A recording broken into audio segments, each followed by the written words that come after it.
आज अपन पढ़ेंगे energy conservation law के बारे में, अर्थात ऊर्जा संरक्षण का सिद्धांत। आई होप आपने पिछला वीडियो देखा होगा जिसमें हमने डिस्कस किया था किसका, संवेग संरक्षण सिद्धांत का। संवेग संरक्षण सिद्धांत को भी समझा था और हमने टक्कर को भी समझा था। ठीक है बेटा, आज इसका सेकंड पार्ट जो करेंगे ना उसका नाम है एनर्जी कंजर्वेशन लॉ। ठीक है बेटा, तो इस एनर्जी कंजर्वेशन लॉ को समझने से पहले वापस हमेशा की तरह अपन क्या पढ़ेंगे, पहले इसका बेसिक देखेंगे। देखो बेटा, क्या आपको एक टर्म याद रखनी है, कौन सी याद रखनी है, कौन सी, a प्लस बी का होल स्क्वायर। ठीक है बेटा, यहाँ पे a और b क्या है, वेक्टर है। तो ठीक है बेटा, इसका मोड जब अपन स्क्वायर खोलेंगे ना तो ये आएगा, इसको लिख सकते हैं अपन a plus B vector dot a plus B vector. ठीक है बेटा, अब जब अपन मल्टीप्लाई करवाएंगे ना तो हमारे पास जो रिजल्टेंट वैल्यू आएगी a square plus B square plus 2a vector dot B vector. यहाँ पे बेटा एक समझने वाली बात है कि देखो यहाँ पे एरो नहीं है बट यहाँ पे एरो आया है। इसका मतलब क्या है, जब अपन फर्दर क्या करते हैं, स्क्वायर करते हैं ना बेटा, तो I dot I J dot J क्या बन जाता है, यूनिट बन जाता है। और केवल क्या रह जाता है हमारे पास, ए और बी रह जाता है। ये टर्म आगे यूज़ होगी, इसलिए पहले बेसिक चीज़ बताइए ये। इसके बाद दूसरी बेसिक चीज़ क्या है, गैलीलियन ट्रांसफॉर्मेशन इक्वेशन प्रूफ की है। आपको थोड़ा सा भी इसमें डाउट हो तो आप प्रीवियस लेक्चर में जाके देख सकते हो। ठीक है बेटा, u1 equals to u1 dash plus v। अब इतना यहाँ पे समझ लो, यदि कोई नया बंदा जुड़ा है तो ये अपन बोल सकते हैं कि u1 डैश और u क्या है, ये देख लो बेटा। तो गैलीलियन ट्रांसफॉर्मेशन में अपन क्या लेते हैं, दो कोऑर्डिनेट सिस्टम लेते हैं।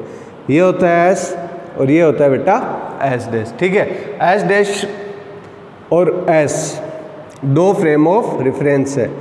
s डैश के सापेक्ष कैपिटल v से क्या है, मोशन में है। तो v टर्म क्लियर हुई, u डैश और u। अब इनकी बात कर लेते हैं। ठीक है बेटा, जैसे अपन मान लीजिए कोई टक्कर हो, m1 पार्टिकल है, ये पार्टिकल हो गया बेटा m2। ठीक है, अभी m1 m2 की तरफ u वेग से क्या है, मोशन में है, m2 u2 की तरफ u2 वेलोसिटी से क्या है, मोशन में है। लेकिन बेटा u1 और u2 क्या है, u1 और u2 s के सापेक्ष क्या है, v का पार्टिकल्स का वेग s के सापेक्ष। लेकिन s डैश के सापेक्ष क्या होगा, तो s डैश के सापेक्ष जो वेलोसिटी होगी वही क्या कहलाएगी, u डैश और v डैश। तो अपन बोल सकते हैं कि इसी घटना के लिए, समझ पा रहे हो ना बेटा, इसी घटना के लिए ये क्या बन जाएगा, ये तो u1 डैश बन जाएगा और ये क्या बन जाएगा, u2 डैश बन जाएगा। अब क्लियर हुआ ना, u1 डैश क्या है, u2 क्या है और कैपिटल V क्या है। अब हमारे अपन मुद्दे पे आते हैं। मुद्दा क्या है, अपन को प्रूव करना है बेटा एनर्जी कंजर्वेशन लॉ। अब देखो वापस बेसिक पढ़ते हैं। बेसिक क्या है कि एनर्जी कंजर्वेशन लॉ को प्रूव करने के लिए अपन को करना क्या रहेगा। तो देखो एक बात बताओ, आपके सामने दो फ्रेम ऑफ रेफरेंस बना दिए मैंने। ठीक है बेटा, ये दिखाई तो दे रहा है ना आपको फ्रेम ऑफ रेफरेंस आज, हाँ बस यही प्रॉब्लम थी। देखो बेटा अब दिखाई देगा ये। ठीक है, आओ तो देखिए S और S डैश, आओ बेटा अभी आओ। इसका मतलब इतनी देर दिखाई नहीं दिया था ना। चलो बेटा, m1 m2 u1 u2 u1 dash और u2 डैश। क्लियर है बेटा, बोल के समझाया था। v वेलोसिटी का मतलब किसकी वेलोसिटी है, हमारे frame of reference s dash की, किसके रेस्पेक्ट में, s के रेस्पेक्ट में। ठीक है बेटा, अब वापस देखो बेसिक क्या है। अपन मान लीजिए s में क्या लेके चले, एनर्जी। ठीक है बेटा, एनर्जी कंजर्वेशन, ऐप में अपन एनर्जी कंजर्वेशन लेके चले और वो प्रूफ हो जाए बेटा किसमें, S डैश में। किसमें प्रूफ हो जाए बेटा, S डैश में। तो अपन यह बोल सकते हैं कि ये जो घटना हुई ना बेटा, वो S और S डैश के लिए क्या है, सेम है। S और S डैश के लिए सेम है तो अपन बोल सकते हैं कि गैलीलियन ट्रांसफॉर्मेशन में क्या रहती है, एनर्जी कंजर्व रहती है। समझ में आई, नहीं आई, वापस देखिए, आइए देखिए। S क्या है, एनर्जी कंजर्वेशन, S है S में एनर्जी कंजर्वेशन लॉ लगाया हमने। ठीक है, और वो प्रूफ हो जाए किसमें, S डैश में प्रूफ हो जाए तो अपन ये बोल सकते हैं ना बेटा कि जो S और S डैश है दोनों में एनर्जी कंजर्वेशन क्या है, सेम है। दैट मीन्स गैलीलियन ट्रांसफॉर्मेशन में क्या है, एनर्जी कंजर्वेशन क्या रहता है, कंजर्व्ड रहता है। ठीक है बेटा, तो अब अपन को लगाना किसमें, जैसे हमने किया था किसमें, संवेग संरक्षण में। देखो बेटा, यदि थोड़ी सी भी प्रॉब्लम आ रही है ना तो एक बार आप प्लीज़ पीछे वाला वीडियो ज़रूर देखिए, उसमें काफ़ी कम टाइम में पूरा एक्सप्लेन किया हुआ है। ठीक है, S का मतलब क्या हो गया, S फ्रेम में एनर्जी कंजर्वेशन लगाओ, आ जाए किसमें, S डैश में। तो किसके लिए प्रूफ हो जाएगा, गैलीलियन ट्रांसफॉर्मेशन के लिए प्रूफ हो जाएगा। ठीक है बेटा, अब लगाओ एनर्जी कंजर्वेशन। पता है बच्चों क्या होता है, काफ़ी सबको पता है, लगभग सबको पता है। एनर्जी कंजर्वेशन मतलब एक टक्कर हुई। ठीक है, टक्कर में क्या हुआ, एक पार्टिकल m1 इधर से आ रहा है, m2 इधर से आ रहा है, दोनों टकराए, m1 अपनी u1 वेलोसिटी को लेके आ रहा है और m2 u2 वेलोसिटी के साथ आ रहा है। तो टक्कर हुई, टक्कर होने के बाद एक उस दिशा में चला जाएगा और दूसरा एक अलग दिशा में चला जाएगा। ठीक है बेटा, तो अब जब अलग दिशा में चला जाएगा तो क्या चेंज होगी बेटा, वेलोसिटी चेंज होगी ना। और अपन जानते हैं काइनेटिक एनर्जी, काइनेटिक एनर्जी को कितने स्टूडेंट जानते हैं, हाथ खड़े करना, फ़ोन पे ही हाथ खड़े कर लीजिए चाहे। काइनेटिक एनर्जी होती है हाफ ऑफ mv²। अब बताओ यहाँ पे सारे स्टूडेंट समझदार है, बताइए m का मतलब क्या होता है, m का मतलब होता है मास। ठीक है, ये लीजिए बेटा, क्लियर है। और v का मतलब वेलोसिटी, v का मतलब वेलोसिटी। ठीक है बेटा, और इसका टोटल सम क्या बन गया, काइनेटिक एनर्जी। टोटल सम मतलब हाफ ऑफ mv², ये होती है काइनेटिक एनर्जी। अब बताओ टक्कर होने से पहले और टक्कर होने के बाद क्या रहेगी, काइनेटिक एनर्जी अलग अलग रहेगी। अब अपन बोल दें कि टोटल का मतलब दोनों जो पार्टिकल पहले आ रहे थे ना, उनकी काइनेटिक एनर्जी, ठीक है, बराबर थी। कब, टक्कर होने के बाद। तब अपन बोल सकते हैं कि एनर्जी क्या है हमारी, कंजर्व्ड है। यही कॉन्सेप्ट है ना, कॉन्सेप्ट क्लियर हुआ ना। वापस देखिए, काइनेटिक एनर्जी क्या होती है, हाफ ऑफ mv²। देखो इसको एक डायग्राम से समझाते हैं अपन। ये है m1, ठीक है बेटा, और ये क्या है m2, दिखाई तो दे रहा है ना m2। ठीक है, ये u1 वेलोसिटी के साथ आ रहा है टक्कर के लिए, ठीक है, ये u2 वेलोसिटी के साथ आ रहा है टक्कर के लिए। तो अब भी बताओ, जब टक्कर नहीं हुई, ठीक है, टक्कर नहीं हुई, इसका मतलब होता है बिफोर कॉलिजन, ठीक है। तो जब कॉलिजन नहीं हुई तब इनकी काइनेटिक एनर्जी कितनी, half of m1 u1² plus half of m2 u2²। ठीक है सर, समझ में आ रहा है, ओके। इसका मतलब टक्कर से पहले की गतिज ऊर्जा। अब बताओ टक्कर होगी, टक्कर होने के बाद क्या होता है, टक्कर होने के बाद बस एक चीज़ बदल जाती है। ध्यान रखना, मास चेंज कभी नहीं होता, एक चीज़ बदलेगी, कौन सी, वेलोसिटी बदल जाएगी और डायरेक्शन भी बदल जाएगी। ठीक है बेटा, तो ये टक्कर हुए, जोरदार टक्कर हुई, जोरदार टक्कर होने के बाद ये बंदा इस दिशा में चला गया और ये बंदा इस दिशा में चला गया, लेकिन किस वेलोसिटी के साथ, m2 तो चला गया v2 वेलोसिटी के साथ और m1 चला गया किस वेलोसिटी के साथ, v1 वेलोसिटी के साथ। ठीक है बेटा, अब बताओ इनकी काइनेटिक एनर्जी कितनी, और काइनेटिक एनर्जी कितनी, और क्या ये टक्कर के पहले की है या टक्कर के बाद की है। आप मन में बोलते रहना, शायद आपको कॉन्सेप्ट यहीं पे क्लियर हो जाएगा सारा। बताओ, अब बाद की है ना, तो बताओ यहाँ पे बिफोर लिखे या आफ्टर लिखे, यहाँ पे सारे एक साथ बोल रहे हैं, क्या लिखना पड़ेगा, आफ्टर लिखना पड़ेगा। तो आफ्टर का मतलब क्या, आफ्टर का मतलब half of m1 v1² plus half of m2 v2²। ये देखो बेटा, ये समझ में है क्या आपको, बिफोर आफ्टर कुछ क्लियर हुआ। बिफोर मतलब पहले, टक्कर से पहले कितनी एनर्जी है, और प्लस टक्कर के बाद की कितनी एनर्जी है। ये यदि क्या हो जाए, एनर्जी इक्वल हो जाए तो क्या प्रूफ हो जाएगा, एनर्जी कंजर्वेशन प्रूफ हो जाएगा। लेकिन ये एनर्जी कंजर्वेशन ही प्रूफ होगा, लेकिन प्रूफ किस में नहीं होगा, गैलीलियन ट्रांसफॉर्मेशन में नहीं होगा। तो गैलीलियन ट्रांसफॉर्मेशन में अपन को प्रूफ करने के लिए बताओ क्या करना है, अभी अभी बताया था, अपन को लेके चलना है एस फ्रेम, मतलब m1 u1 v1 v2 है ना। और आ जाना क्या चाहिए, आ जाना चाहिए हमारे पास u1 डैश u2 डैश। शायद आपने यदि प्रीवियस वीडियो देखा है ना, मोमेंटम कंजर्वेशन वाला, बार बार बोल रहा हूँ ये बात, तो आपको क्लियर ही हो जाएगा तुरंत ही। आ जाना क्या चाहिए, m1 u1 डैश का square plus half of m2 u2 dash का square equal to m1 v1 dash का square plus m2 v2 dash का स्क्वायर।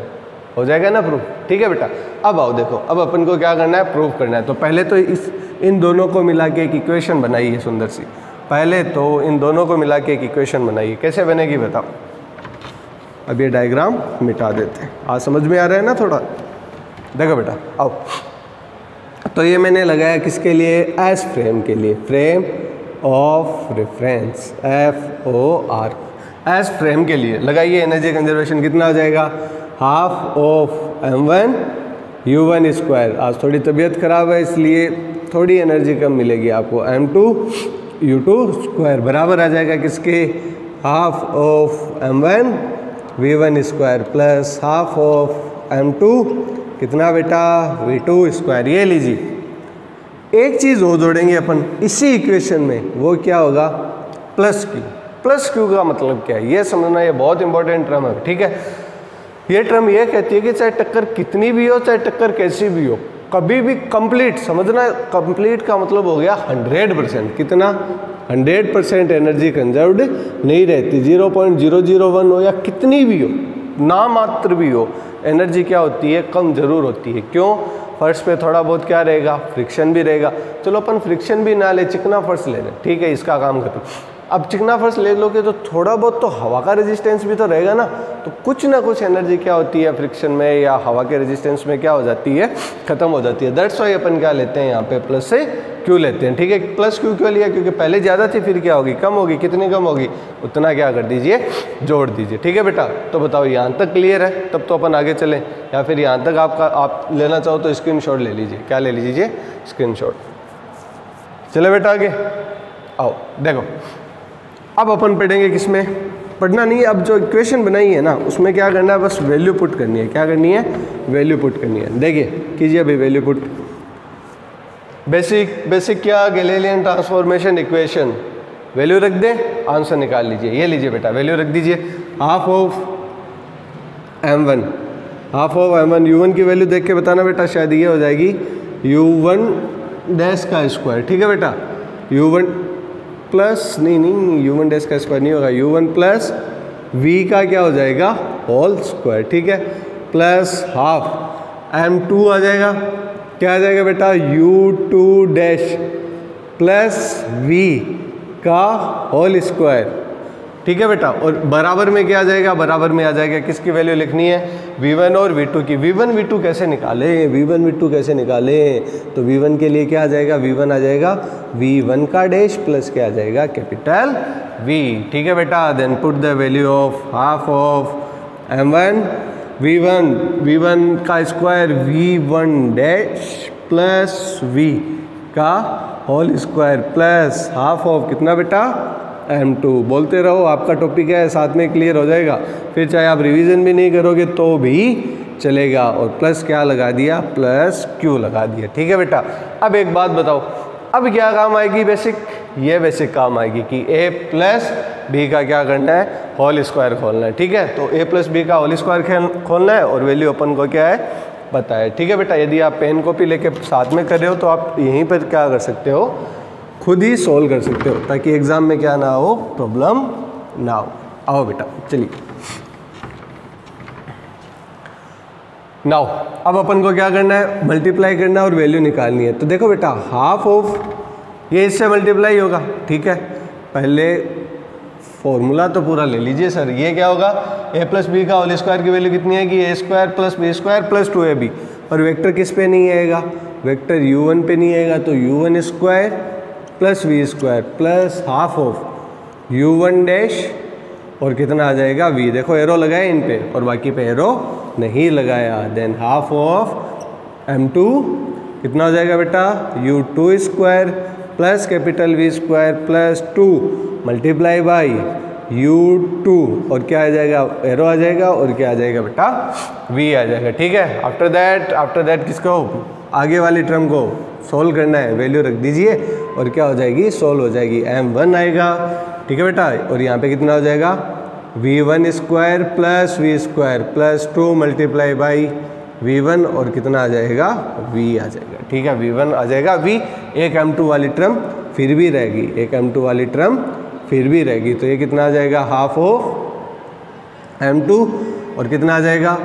v2 का स्क्वायर, ठीक है बेटा, एरो नहीं लगेगा। v2 का स्क्वायर v का स्क्वायर प्लस 2 v1 आ जाएगा, v1 हाँ।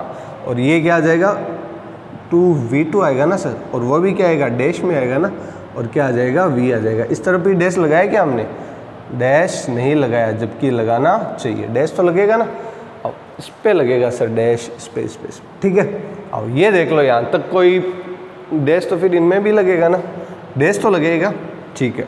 एरो नहीं लगेगा वो अलग बात है, एरो नहीं लगेगा वो अलग बात है। यहाँ तक देखो बेटा, समझ में आया? तो यहाँ तक क्लियर है, तो आपका टॉपिक क्लियर है। अब कुछ नहीं करना, अब अपन को क्या करना है? सिर्फ कैंसिल आउट करना है। और नेक्स्ट टर्म में आपके पास क्या आ जाएगी? एनर्जी कंजर्वेशन के लिए इक्वेशन आ जाएगी। नेक्स्ट टर्म में आपके पास एनर्जी कंजर्वेशन के लिए जो इक्वेशन आएगी उसमें एक मोमेंटम कंजर्वेशन की भी इक्वेशन बनेगी जिसको अपन को कैंसिल आउट करना है। यदि आपने हमारा प्रीवियस वीडियो देखा हो तो उसमें कहीं पर एक टर्म लिखी थी, क्या लिखी थी, m1 u1 plus m2 u2, क्या लगा था उन पे, डैश लगा था ना, वो बराबर था किसके, m1 v1 डैश के और m2 v2 डैश के। बताओ यहाँ पर यदि वो इक्वेशन बन जाए, ठीक है, एक तरफ तो ये बन जाए बेटा और दूसरी तरफ ये बन जाए, ध्यान रखना, तो अपन सीधे क्या कर सकते हैं, उसको इक्वल में रखकर कैंसिल आउट कर सकते हैं, ठीक है बेटा।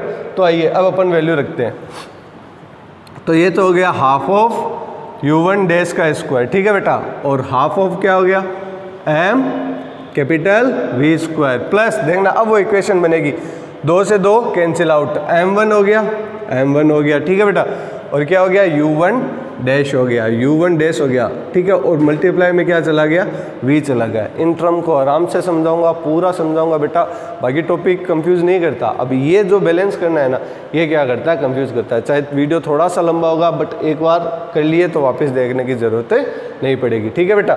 देखो बेटा अब क्या, ये पूरा सॉल्व हो गया ना। अब नेक्स्ट हाफ ऑफ क्या आ जाएगा, m2 u2 डैश का स्क्वायर, u2 डैश का स्क्वायर प्लस क्या आ जाएगा, प्लस आ जाएगा हमारे पास half of m2 v square, ठीक है बेटा, और मल्टीप्लाई में चला जाएगा, 2 से 2 कैंसिल आउट आ जाएगा, m2 u2 डैश वेक्टर और v वेक्टर। ये इस तरफ वाली टर्म सॉल्व हो गई। आगे वाली टर्म कैसे सॉल्व होगी, half of m1 v1 dash का स्क्वायर, देखो कुछ बन रहा है जो अपन को प्रूफ करना था, उस हिसाब से थोड़ा बहुत बन रहा है यदि आप देख पा रहे हो तो, half of m v square, than half of m, यहाँ पे v पे डैश नहीं होगा, आपने मिटा दिया पर थोड़ा सा रह गया था, ठीक है। यहाँ पे हाफ ऑफ हो जाएगा कितना बेटा, v स्क्वायर हो गया, हाफ से हाफ कैंसिल आउट हो जाएगा, तो बचेगा कितना, बचेगा केवल m1 v1 डैश और v, ठीक है बेटा, और मल्टीप्लाई हो जाएगा। अब m2 की बारी आ जाएगी, तो m2 की बारी आ जाएगी तो कितनी आ जाएगा, half of m2 v2 dash का स्क्वायर, ठीक है, प्लस हाफ ऑफ, यहाँ पे सर v2 भी होगा, क्या होगा, v2 होगा और उस पर क्या लगेगा, डैश लगेगा, ठीक है बेटा। तो यहाँ पे कितना आ जाएगा, half of m2 v2 dash का स्क्वायर हो गया ना, m2 v स्क्वायर, ठीक है बेटा, और क्या हो जाएगा, हाफ से हाफ कैंसिल आउट हो जाएगा, m2 v2 डैश आ जाएगा और क्या आ जाएगा, v आ जाएगा। अब देखो बेटा सीधा कैंसिल आउट हो रहा है तो कर दो, कोई भी ढूंढो, कुछ ना कुछ होगा। देखो half of m2 v square, half of m2 v square, और कुछ आप तो देख पा रहे हो, स्क्रीन आपके पास तो पूरी है ना स्क्रीन, हाफ ऑफ यहाँ पे m1 है ना, और ये हो जाएगा v square, half of m1 v square क्या हो जाएगा, कैंसिल आउट हो जाएगा। अब देखो बेटा टर्म ऐसा कुछ बन रहा है क्या, देखो m1 v और क्या आ गया, ये देखो बेटा m1 v u1 डैश और मल्टीप्लाई में v1, यहाँ पे ऐसी कुछ टर्म बनेगी, m1 लेकिन डैश में बन रहा है, क्या बन रहा है, डैश में बन रहा है। अब बताओ इस टर्म को कैंसिल आउट कैसे करें। इस टर्म को कैंसिल आउट करने के लिए सिंपल सा आपको क्या करना है, कैपिटल V क्या लेना है बेटा, कॉमन लेना है। कैपिटल V जैसे ही कॉमन लोगे ना, या फिर ऐसे कर लीजिए, ये लो, इससे सिंपल तो कुछ हो ही नहीं सकता। पूरा एक्सप्लेनेशन मैंने एक टर्म में कर दिया, V से क्या कर दो, दोनों तरफ मल्टीप्लाई करवा दो, तो देखो बेटा बनेगा ना m1 u1 dash v, m1 u1 dash v, ठीक है बेटा, और क्या बनेगा m2 u2 डैश v, है कहीं पर ही है, m2 u2 डैश v बराबर होगा किसके, m1, हाँ m1 v v1 dash, m1 v v1 dash में से, हाँ m1 v v1 डैश और m2 v2 डैश v, ये रहा बेटा। तो ये आपस में सीधा क्या हो जाएगा, कैंसिल आउट हो जाएगा। दैट मीन्स ये वाली टर्म्स आपस में क्या हो जाएगी, एक दूसरे को कैंसिल आउट कर देगी, और बच क्या जाएगा, तो बच आपके पास केवल और केवल इतना जाएगा, half of m1 v1 dash का square plus half of m2 v2 dash का स्क्वायर बराबर होगा किसके, half of m1 u1 dash का square plus half of m2 u2 dash का स्क्वायर। इस तरफ क्या बचेगा, प्लस q बचेगा, और ये किस में प्रूफ होगी बेटा, ये प्रूफ होगी किस में, आप देखो v1 dash v2 dash U1 dash वो किस में आया था, S में आया था या S डैश में, वो किस में था, S डैश में। अपन लेके क्या चले थे S, और आ किस में गया, S डैश में। तो अपन ये बोल सकते हैं ना कि गैलीलियन ट्रांसफॉर्मेशन में जो एनर्जी क्या रहती है, कंजर्व रहती है। एक बात देखो, प्लस V किसके साथ आएगा, S डैश के साथ। क्यों, क्योंकि अपन जो लेके चले थे ना कोलिजन में क्या होता है, टक्कर के पहले और टक्कर के बाद। तो टक्कर के पहले जैसे मान लीजिए 100 एनर्जी है ना, तो टक्कर के बाद वो 100 नहीं रहेगी, कितनी रहेगी, 90 रहेगी। तो 90 को 100 करने के लिए अपन क्या करते हैं, प्लस से Q करते हैं। तो V1 वाले में क्या आएगा, प्लस Q आएगा। तो लेके S में चले, आ किस में गया, S डैश में आ गया, तो हमारी एनर्जी क्या हो जाएगी, कंजर्व होगी। बेटा बहुत इंपॉर्टेंट है, पूछा जाएगा तो श्योर है 3 नंबर में, कम से कम 3 नंबर में। ऊपर में यदि संवेग भी पूछ ले और साथ में भी क्या पूछ ले, एनर्जी भी पूछ ले, तो बड़ा क्वेश्चन बन जाएगा कितना, 6 नंबर का। होपफुली ये आए, और आया तो एकदम सा इजी सा टॉपिक है, और क्या करेगा, पूरे नंबर दे देगा। ठीक है बेटा, तो ये थी हमारी क्लास किस पे, संवेग संरक्षण हो गया, ऊर्जा संरक्षण पे। ठीक है बेटा, अब जो नेक्स्ट क्लास होगी बेटा वो क्या होगी, कल होगी। इस टॉपिक से रिलेटिव कोई भी डाउट, कोई भी क्यूरीज हो, हमारा ग्रुप बना है SMDT फिजिक्स का, उसमें आप क्यूरीज पूछ सकते हो। और आपको कोई भी ऐसे लगे कि भाई इस पर कोई न्यूमेरिकल है या एग्जाम्पल है, तो वो भी आप मेरे को पर्सनली मैसेज भेज के या ग्रुप में मैसेज भेज के क्या कर सकते हो, डिस्कस कर सकते हो। ठीक है बेटा, आई होप ये आपको वीडियो समझ में आएगा। बहुत आराम से बताया, बहुत ईजी वे में बताया। ठीक है बेटा, एक बार यदि आप देख भी लोगे ना पूरा, तो आई होप, और एक बार मिला लो, तो आई होप आपको टिल एग्जाम तक पढ़ने की वापस ज़रूरत नहीं पड़ेगी। ठीक है बेटा, thanks for this video watching.